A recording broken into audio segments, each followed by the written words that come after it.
Kegiatan bakal calon Presiden Ganjar Pranowo selalu menjadi sorotan publik. Salah satunya kegiatan yang dilakoni Ganjar saat bertandang ke Surabaya, Jawa Timur.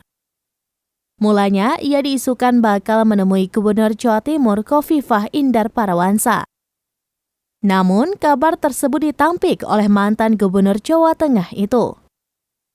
Menilik unggahan Instagram Ganjar Pranowo pada Senin 2 Oktober 2023, ia terlihat membagikan momen saat olahraga pagi. Kala itu Ganjar terlihat berjalan di trotoar bersama sejumlah orang. Tiba-tiba saja langkah Ganjar Pranowo dihentikan oleh seorang pria disabilitas yang menaiki sepeda.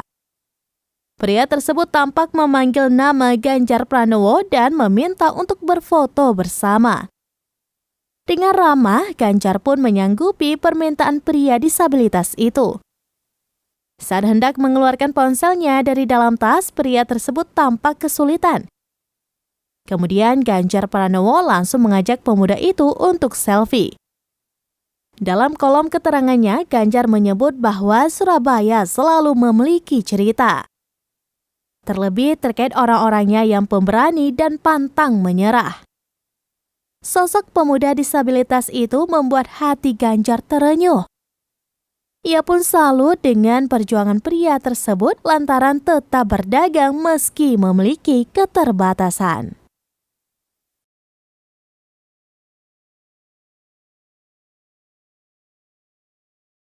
Download Tribun X sekarang, menghadirkan lokal menjadi Indonesia.